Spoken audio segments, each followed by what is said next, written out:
he's far and above genius. He can see things like out of the box and sit there and sketch it and then bring all these mediums together, you know, stone, metal, wood, to bring all that together into one project. Like, that's not normal.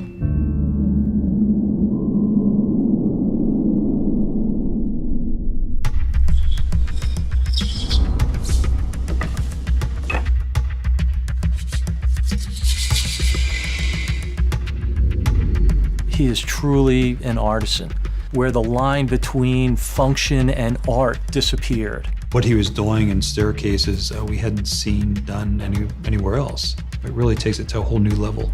We have master woodworkers in the shop, and sometimes they look at his designs and scratch their heads and say, how are we gonna build that? I mean, it's amazing stuff. Nobody else is doing that. He submits projects every year and wins 4 out of 5 awards.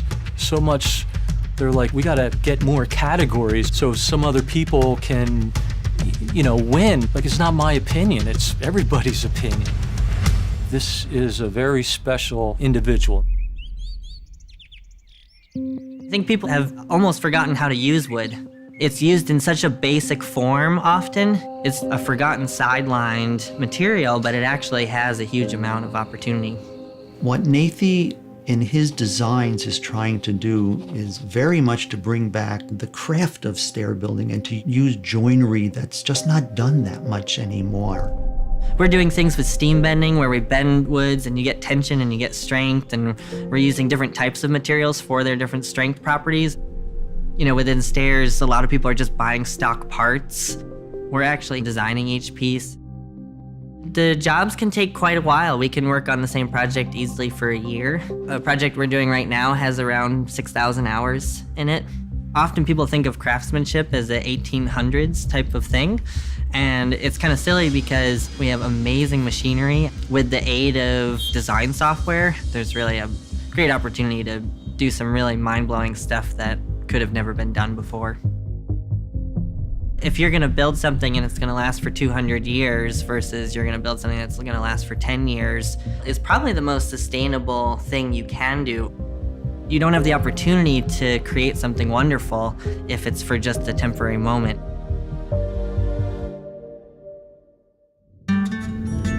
Had an interest in sailing around the world, so I ended up going to boat building school kind of on a whim. When he saw the workshop there with all the big woodworking machines, his eyes lit up.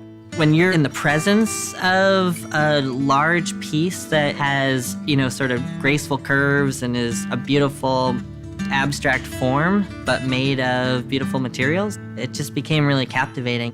I think that was an influential factor into kind of falling in love with wood as a medium. Kind of like jazz, it's something, as you learn more about it, you fall more in love with it.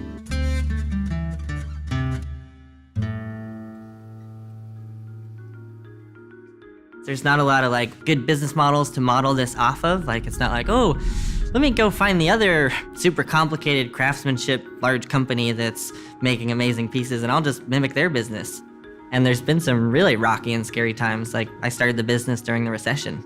There was a couple moments where I almost went bankrupt, but I certainly feel like I could live in any situation. I sleep standing up. What? Yes, I sleep standing up. Yeah. Whatever he's doing at that time, he throws his entire body and soul into it. Work for me is just my life. So I think there's not really that same blurry line. Like, there's no clocking out for me. It makes it very easy to sleep standing up when you're very tired. Yeah. I have to protect his magic because he creates magic. And it's my job to make sure that the magic is grounded so that we thrive and that he can continue to do it. This is the moment to make our dent on Earth. And I didn't get into this out of an interest in capitalism. I got into it out of an interest in craft. We sort of represent a beautiful thing, and there's so many people, you know, that work here that are having the opportunity to push the limits on design and be part of creating art in the modern world. My employees are like family to me. You know, it's really important for me to continue this tradition and this craft and to enable an opportunity for that to continue to exist. I don't think he's interested in keeping alive the tradition. I think he's interested in restoring that tradition. Our vision is to have a mastership and apprenticeship program. In Europe, there's a whole traditional woodworking apprenticeship program, but in the States, there's really nothing. We're trying to set up a model that could then hopefully influence the woodworking culture in America.